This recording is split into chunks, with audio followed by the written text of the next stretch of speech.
오늘은 모세 시리즈 네 번째 시간으로 출애굽기 4장 1절에서 17절을 통해서 모세의 거부라는 제목으로 하나님의 말씀을 증거하도록 하겠습니다. 우리가 지난 시간에 모세가 미디안 광야에서 40년간 도망자로서 양떼를 돌보며 살았던 모습을 봤습니다. 그때 하나님께서 40년 만에 불타는 떨기나무 가운데 모세를 만나러 오셨죠. 그러면서 하나님께서는 모세에게 하나님께서 이제 이스라엘 백성을 구원하실 거고 바로 모세를 그 일을 위해 쓰시겠다고 말씀을 하십니다. 그러나 모세는 그 하나님의 부르심 앞에 내가 누구이기에 가며 내가 이스라엘 백성을 인도합니까? 라고 묻죠. 이에 하나님께서는 모세 너의 어떠함이 아니라 하나님께서 함께 하시겠다라는 답을 주십니다. 이를 통해서 우리는 우리의 어떠함이 아니라 하나님의 어떠한 분이신지를 통해 우리의 소명과 사명을 살펴봐야 한다. 그리고 모세가 잘 준비되었기 때문이 아니라 하나님께서 그를 부르실 때에 그를 통해 위대한 일을 하신다라는 말씀을 함께 살펴봤습니다. 오늘 본문은 그러한 배경 속에서 하나님께서 어떻게 이 이스라엘 백성을 건지실 것인지에 대한 자세한 이야기를 모세에게 계획을 알려주십니다. 그러나 모세는 그것에 대해서 여전히 거부하고 있는 모습을 보게 되어집니다. 모세는 다양한 핑계를 대면서 하나님의 이 부르심을 거부해요. 하나님께서는 모세를 계속해서 설득하시는 장면이 오늘 본문에 기록되어 있습니다. 이 모습을 볼 때 모세가 40년 광야 생활을 통해서 하나님께 준비되었다는 얘기는 말도 안 되는 얘기죠.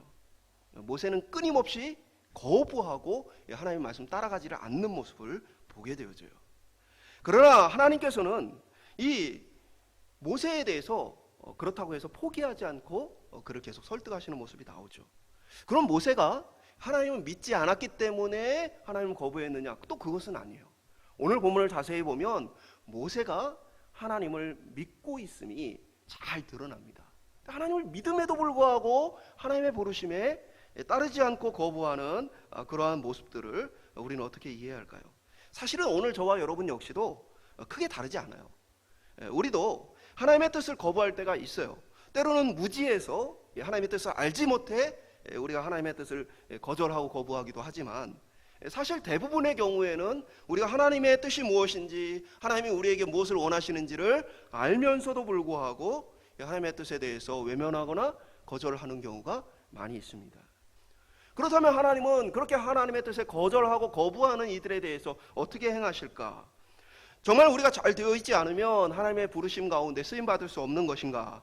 오늘 거룩하신 하나님 앞에 늘 넘어지는 우리에 대해서 하나님의 어떤 뜻을 가지고 또 어떠한 하나님의 성품을 가지고 우리 가운데 일하시는지 함께 살펴보기를 소망합니다. 첫 번째 한번 따라 보겠습니다. 두려움으로 인한 거부. 하나님께서 모세에게 말씀한 것처럼 오늘 4장 앞부분에 보면 3장 후반절에 계속해서 모세에게 어떻게 하나님께서 바로의 손으로부터 이 백성을 건져낼 건지 또 이 백성이 빈손으로 올 것이 아니라 약속대로 많은 보물을 가지고 나오게 될 모든 계획에 대해서 이 모세에게 설명을 해주세요. 근데 그 하나님의 계획을 들은 모세의 반응은 어떠냐면 오늘 우리가 보면 읽은 출애굽기 4장 1절은 모세가 대답하여 이르되 그러나 그들이 나를 믿지 아니하며 내 말을 듣지 아니하고 이르기를 여호와께서 내게 나타나지 아니하셨다 하리이다. 그래서 모세의 반응은 뭐냐면 여기 그들이 누구냐면 그들은 이제 문맥을 통해서 보면 이게 이스라엘 백성을 가리키는 표현이에요. 그래서 모세가 하나님의 계획을 다 듣고 나서는 하나님 이스라엘 백성들이 나를 인정하지 않을 것입니다. 여호와께서 나를 보내셨다 해도 무슨 네가 여호와를 봤느냐라고 말할 것입니다. 하면서 하나님의 부르심에 모세가 거절을 하게 되어집니다. 이것은 지난날 모세가 이스라엘 백성들로부터 거절을 받았던 그런 사건과도 관련이 있죠. 출애굽기 2장 14절에 보면 이스라엘 백성들이 서로 싸울 때 모세가 왜 동포를 치느냐, 왜 내 형제를 치느냐라고 얘기할 때에 그들의 반응이 어떻습니까? 그가 이르되 누가 너를 우리를 다스리는 자와 재판관으로 삼았느냐. 그러니까 모세를 자기의 형제로 받아들여지질 않아요. 그리고 네가 무슨 자격이 있느냐, 너가 우리하고 무슨 상관이 있느냐라고 하면서 모세를 거절하고 거부하게 되어지죠. 그러니까 모세 나름대로 자기는 자신의 모든 영광을 다 버리고 자기 백성의 고난에 동참하기 위해서 그들에게 갔는데 그 백성은 모세를 거절하고 거부하게 되어지죠. 모세는 백성들에게 버림받았던 기억이 있어요. 자기를 형제로 인정해주지 않은 그 백성에 대한 기억이 있어요. 그래서 그것에 대한 염려를 갑니다. 하나님, 그들이 나를 받아줄까요? 내 말을 믿어줄까요? 이것은 마치 모세에게 트라우마와 같은 것이죠. 모세의 입장에서는 큰 실패이고 큰 상실의 경험이기도 합니다. 실패가 때로는 우리에게 큰 약이 되어지기도 하지만 때로는 실패가 우리에게 큰 독이 되어지기도 해요. 우리로 하여금 시도하지 않고 피하게 만드는 것이 이 실패죠. 또 실패할까 봐 사람은 두려워하고 그 실패에 대해서 걱정하고 염려해서 도전하지 못하게 되는 모습을 보게 되어져요. 특별히 이러한 거절감은 큰 두려움을 남기게 합니다. 사실은 이제 우리의 삶에는 실패가 필요해요. 실패를 해보지 않은 사람은요, 시한폭탄과 같은 사람이에요. 작은 실패에도 크게 낙심하고 두려움을 갖게 되어지기 때문입니다. 제가 이렇게 들었던 분도 아주 그냥 젊은 날부터 승승장구하고 이제 별을 달았는데, 군에서 그렇게 이제 승승장구를 했음에도 불구하고 자기의 후배가 자기보다 먼저 진급했다는 이 사실을 받아들이질 못해가지고 그냥 군을 그만두고 나왔다고 그러더라고요. 그러니까 평생에 승승장구하다가 한 번 실패를 경험하니까 그 실패를 견디지를 못해가지고 하던 일을 다 접어버린 거예요. 그만큼 실패라는 것이 우리에게 유익해요. 실패를 해봐야 우리는 다시 그 실패에 대해서 견디고 이길 수 있는 힘이 생겨요. 모세는 40년간 왕궁에서 살았습니다. 모든 권세를 누리고 살았고요. 모세는 실패와 절망감을 느낄 필요가 없었어요. 그의 삶은 모든 것이 채워졌어요. 그의 말 한마디면 모든 것이 성취되고 이루어졌습니다. 그러나 자기 백성으로부터 버림받은 이 큰 상실감은 모세로 하여금 다시 자기 백성에게 나아가는 길을 주저하게 만들게 되어지죠. 이제 40년이 지났는데도 불구하고 그 백성이 여전히 자신을 배척할 것이라고 생각하며 하나님 앞에 그렇기 때문에 내가 하나님의 뜻을 따를 수 없다라고 이야기하게 되어집니다. 그러면 이제 실제로 모세가 염려하고 걱정했던 대로 이스라엘 백성들이 모세를 형제로 인정하지 않고 거부하였을까요? 성경 그렇지 않아요. 출애굽기 4장 30절과 31절에 보면 아론이 여호와께서 모세에게 이르신 모든 말씀을 전하고 그 백성 앞에서 이적을 행하니 백성이 믿음에 여호와께서 이스라엘 자손을 찾으시고 그들의 고난을 살피셨다 함을 듣고 머리 숙여 경배하였더라. 그러니까 이스라엘 백성들이 모세를 거부한 것이 아니고 하나님의 뜻대로 그냥 해봤더니 그 모든 백성이 드디어 하나님께서 우리를 기억하시고 우리를 건져주겠구나 하고는 다 같이 하나님 앞에 경배하게 되었다라고 얘기를 하는 것이죠. 백성들은 모세가 염려했던 대로 모세를 배척하지 않았어요. 모세가 하나님으로부터 보냄받지 않았다고 의심하는 사람도 없었어요. 그럼에도 불구하고 실패에 대한 두려움은 아직 일어나지 않은 모든 사건을 우리의 눈앞으로 가지고 와서 우리를 멈춰서게 하죠. 두려워하는 사람에게는 그 두려움이 미래의 일이 아니고 지금 현재의 일이 되어버리고 맙니다. 하나님께서는 모세에게 이러한 이제 두려운 걱정에 있는 모세에게 이렇게 말씀하십니다. 내 손에 있는 것이 무엇이냐? 모세는 양을 치는 사람이었고 양을 칠 때 들고 다니던 지팡이가 있습니다. 그것은 왕들이 들고 다니는 화려하고 어떤 권세를 상징하는 지팡이보다는 그저 초라한 목자의 지팡이입니다. 하나님께서는 그 지팡이를 땅에 던지라고 명령하십니다. 이에 모세가 그 말씀에 순종하여 지팡이를 던지니 그것이 뱀이 됩니다. 이에 하나님께서는 4절에 보면 여호와께서 모세에게 이르시되 내 손을 내밀어 그 꼬리를 잡으라. 그가 손을 내밀어 그것을 잡으니 그의 손에서 지팡이가 된지라. 여기에서 모세가 하나님 앞에 믿음을 가지고 있음을 우리가 깨달을 수 있어요. 무엇입니까? 바로 뱀의 꼬리를 잡으라는 이 명령이 순종한 거예요. 여러분, 일반적으로 뱀을 잡을 때는 물릴 수 있기 때문에 머리를 제압합니다. 그래서 머리를 붙잡아야 돼요. 그런데 하나님께서는 모세에게 어떻게 명령하셨어요? 꼬리를 잡으라. 여러분, 이 지팡이가 뱀으로 바뀌자 이 그냥 모양만 바뀐 게 아니에요. 그 뱀이 두려워서 모세가 피했어요. 그런데 그 두려워하는 뱀을 어떻게 해요? 머리가 아니고 꼬리를 잡으라고 하나님이 명령하신 거예요. 모세는 상식적으로 이 꼬리를 잡았을 때 뱀에 물릴 수 있다는 이 사실을 너무나 잘 알죠. 그런데 하나님은 꼬리를 잡으라고 하시는 거예요. 모세는 하나님의 말씀에 주저함 없이 뱀의 꼬리를 가서 붙잡습니다. 머리로는 꼬리를 잡았다가는 뱀에게 물릴 수 있다는 사실을 알지만 하나님을 믿는 믿음으로 그가 행했던 모습을 우리가 보게 되어지는 것이죠. 눈앞에 그를 삼키려는 뱀을 보고 두려움 없이 순종하는 모습을 봐요. 모세는 백성들이 거절할까 봐 두려워했지만 다른 한편으로는 하나님의 말씀을 가지고 뱀을 두려워하지 않고 그 꼬리를 붙들게 되어집니다. 그러자 뱀이 다시 지팡이가 되죠. 그 6절과 7절은 여호와께서 또 그에게 이르시되 내 손을 품에 넣으라 하시매 그가 손을 품에 넣었다가 내어보니 그 손에 문둥병이 생겨 눈같이 된지라. 이르시되 내 손을 다시 품에 넣으라 하시매 그가 다시 손을 품에 넣었다가 내어보니 그의 손이 본래의 살로 되돌아왔더라. 두 번째 하나님의 기적을 보여주시죠. 그것은 손에 병이 생겼다가 그 손의 병이 깨끗하게 낫는, 고쳐 주시는 하나님의 놀라운 이 역사를 그가 보게 되어집니다.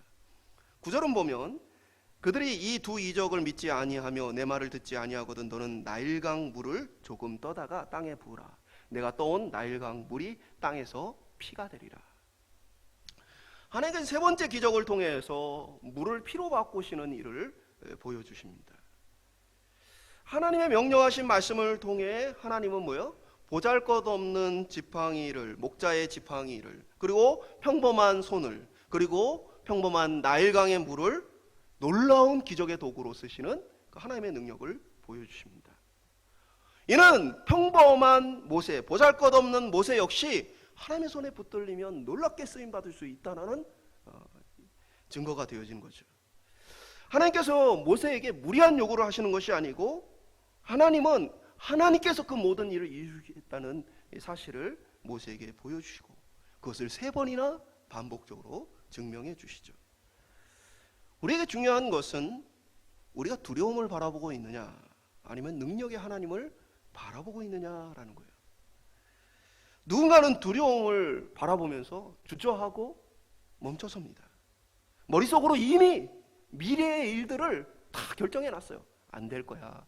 또 실패할 거야. 이러한 마음으로 이미 사로잡혀 있어요.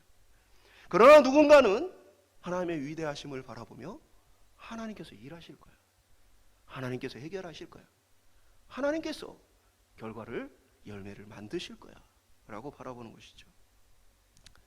오늘 모세의 모습과 같이 때로 우리에게는 믿음이 있음에도 불구하고 두려움이 그 믿음을 눈 가리게 만들어서 우리 속에 있는 믿음이 드러나고 열매 맺지 못하게 할 때가 너무나 많다는 것이죠.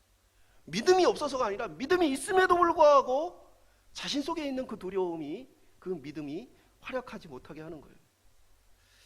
베드로를 비롯한 예수님의 제자들도 평범한 사람들이었어요. 종교적으로 바라보면 그런 종교성이 별로 없는 사람들이었고 지식이나 지혜로 봐도 큰 교육을 받지 못해 무시받을 만한 사람들이었습니다. 사도행전 4장에 보면 복음을 전하던 베드로를 비롯한 사도들이 대제사장과 관리들과 그리고 장로들에게 끌려갑니다. 한마디로 그 사회에서, 이스라엘 사회에서 가장 지혜롭고 가장 권위가 있는 그 사람들 앞에 서요. 그들은 더 이상 예수의 복음을 전하지 말라고 요구합니다. 그러자 베드로가 성령 충만하여서 그가 복음을 선포하죠. 사도행전 4장 13절은 그들이 베드로와 요한이 담대하게 말함을 보고 그들을 본래 학문 없는 범인으로 알았다가 이상히 여기며 또 전에 예수와 함께 있던 줄로 알고. 그 대제사장, 관리들, 장로들은 예수님의 제자들을 우습게 여겼어요. 별것 아닌 것들이라고 표현했던 거죠. 그러면서 그들이 권위로서 말하면 꼼짝없이 그 앞에 아무 말 할 수 없을 거라고 생각했어요. 그런데 성령에 붙들린 이 제자들은 담대하게 하나님의 뜻을 말하면서 정말 이 깊고 놀라운 하나님의 역사를 표현하는 것을 보면서 배운 적도 없는 것들이 어떻게 이룰 수 있느냐, 그러한 이제 반응을 보였다는 것이죠. 학문이 없는 평범한 사람이었던 예수님의 제자들은 하나님의 나라의 위대한 부르심을 받아서 위대한 사역자로서 사역을 감당하게 되어지죠. 우리 하나님 그런 분이세요. 보잘것없는 지팡이로 기적을 이루시는 분이고요. 바로의 가문의 위대한 모세가 아니라 광야에 버려진 도망자 모세를 통해서 하나님의 뜻을 이루실 수 있는 분이십니다. 오늘 저와 여러분이 하나님의 말씀 앞에 두려움이 아니라 하나님의 그 위대하심을 좀 바라볼 수 있기를 소망합니다. 우리는요 할 수 없어요. 그러나 하나님 하십니다. 하나님은 우리로 하여금 도전할 수 있게 하시고요. 하나님은 우리로 하여금 마음의 상처와 아픔들을 이기고 극복하게 하세요. 우리로 하여금 용서할 수 없던 것들을 용서하게 하십니다. 우리로 하여금 꿈꿀 수 없었던 것을 꿈꾸게 하십니다. 우리는 그 일하시는 하나님을 바라봐야 합니다. 두려움을 바라보면 우리는 아무것도 할 수 없어요. 그러나 하나님을 바라본다면 우리가 모든 것을 할 수 있습니다. 오늘 저와 여러분이 하나님의 부르심 앞에서 그 하나님의 위대함을 바라볼 수 있길 소망합니다. 두 번째 따라보겠습니다. 자신의 능력으로 인한 거부. 모세가 하나님의 이 세 가지의 기적을 보여주시며 설득함에도 불구하고 모세는 또다시 하나님께 거부해요. 10절에 보면 모세가 여호와께 아뢰되 오 주여 나는 본래 말을 잘하지 못하는 자니이다. 주께서 주의 종에게 명령하신 후에도 역시 그러하니 나는 입이 뻣뻣하고 혀가 둔한 자니이다. 모세가 하나님의 명령을 거부하는 이유는 뭐예요? 자신의 능력이에요. 하나님 저는 이 백성을 이끌어갈 만한 자질과 능력을 갖추지 못한 사람입니다 라는 것이죠. 그러나 사도행전 7장 22절에 보면 모세에 대해서 이렇게 기록합니다. 모세가 애굽 사람의 모든 지혜를 배워 그의 말과 하는 일들이 능하더라. 그러니까 모세 스스로는 나는 말을 잘하지 못한 사람입니다 라고 말했지만 후대의 사람들은 모세에 대해서 평가하기를 어떻게 평가했어요? 그는 애굽 사람의 모든 지혜를 배워서 말과 행동에 능한 사람이다. 말을 너무나 잘했던 사람이다 라고 그들이 평가했던 것이죠. 그리고 다른 한편으로는 하나님께서 모세의 형 아론을 붙여주심으로 모세가 스스로 부족하다고 여기는 부분을 보완하게도 하십니다. 여러분 모세의 이러한 태도를 우리는 너무 자주 보죠. 제게 능력이 없어서 할 수 없습니다. 저는 그럴 만한 능력이 없습니다. 이러한 말들은 되게 겸손한 것처럼 보여져요. 그리고 한국의 문화는 특별히 겸손 편향이라는 겸손을 미덕으로 여기는 그러한 문화가 있어요. 그러다 보니까 이러한 모세의 모습들은 교회 안에도 자주 발견하는 모습이에요. 제가 능력이 부족하니 많이 도와주세요. 제가 그런 역할을 잘 감당할 수 있을지 모르겠습니다. 교회 안에서 여러 역할을 할 때 많은 사람들은 그렇게 이야기를 합니다. 그리고 무엇보다 모세가 하나님의 말씀을 거부하는 것과 같이 많은 것들을 거절할 때 사람들은 저는 능력이 없어서 할 수 없습니다. 이러한 말로 거부의 의사를 밝히는 경우가 많이 있습니다. 이것은 겸손한 것처럼 보여지지만 교만이에요. 교만. 내가 능력이 없어서 할 수 없습니다라는 이 배경 속에는 무슨 마음이 깔려 있어요? 내가 내 능력으로 이 문제를 해결하겠다는 생각이 있는 거야.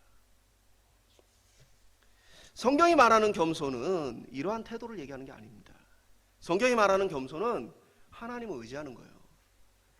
하나님은 모세에게 어떻게 반응하십니까? 11절에 보면 여호와께서 그에게 이르시되 누가 사람의 입을 지었느냐?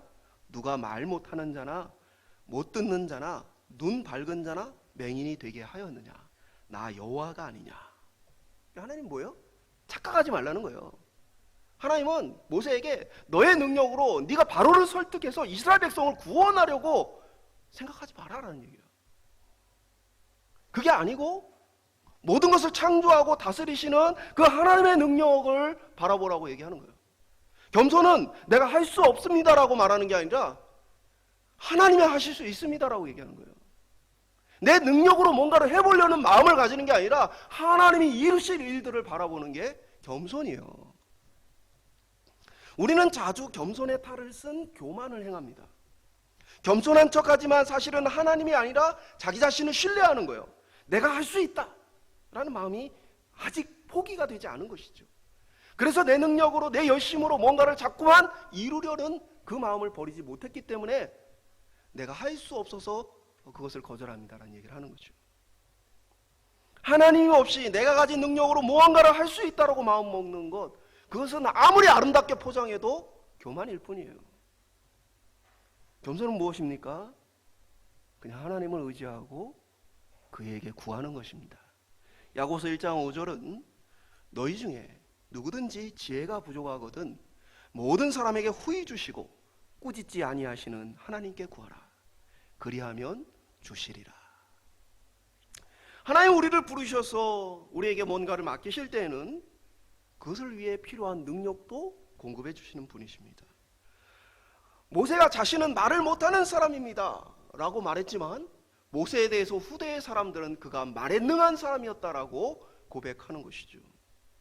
또한 하나님은 돕는 손길을 붙여주셔서 모세의 형 아론을 통해 모세를 돕게 하시기도 합니다. 그러므로 우리에게 능력이 없기 때문에 하나님께서 맡기신 일을 할 수 없다는 것은 하나님의 능력을 부정하는 일이에요. 우리에게 능력을 주시고 우리에게 도움의 손길을 보내시는 그 하나님을 무시하는 것이자 하나님을 믿지 않는 불신앙이에요. 내 능력으로 하겠다라는 교만함입니다. 사랑하는 여러분, 하나님께서 우리에게 필요한 것들을 공급하실 것입니다. 우리에게 도움의 손길을 보내실 것입니다.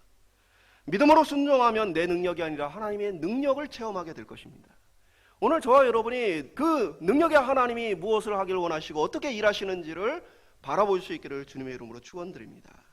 마지막으로 따라해 보겠습니다. 설득하시며 능력을 보여주시는 하나님. 모세와 하나님의 대화를 보면 모세가 꼭 뭐 같아요? 오늘 어린이날인데 말 안 듣는 자녀들 같죠. 우리의 자녀들 같아요. 이리저리 핑계를 대면서 되지도 않는 말을 가지고 이제 말이 안 통하는 거죠. 그럼에도 불구하고 하나님은 이 모세를 끈질기게 설득하시는 모습을 보게 되어집니다. 기적을 보여주고 말씀으로써 계속 그를 설득하시는 모습을 보게 되어져요. 하나님의 끈질긴 모세에 대한 설득에 대해서 모세는 어떻게 반응을 하느냐. 출애굽기 4장 13절은 모세가 이르되 오 주여 보낼 만한 자를 보내소서. 사실 모세는 지금 뭐 하고 있는 거예요? 감히 하나님께 훈수두고 있는 거예요. 자신을 부른 하나님의 판단이 잘못됐다고 얘기하는 거죠. 지금 하나님 실수하고 있는 거예요. 내가 아니고 하나님 보낼 만한 사람을 찾으십시오. 모세는 이 하나님의 명령을 거부하는 마음이 얼마나 확고한지를 이 말을 통해 표현합니다. 보낼 만한 자를 보내십시오. 그런데 이제 모세의 이 모습은 또 한편으로는 우리에게는 너무 큰 은혜인 것이죠. 왜 은혜입니까?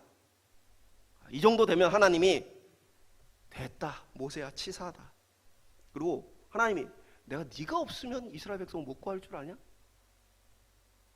내 말을 안 듣는 너는 좀 저주를 받아야 되겠구나.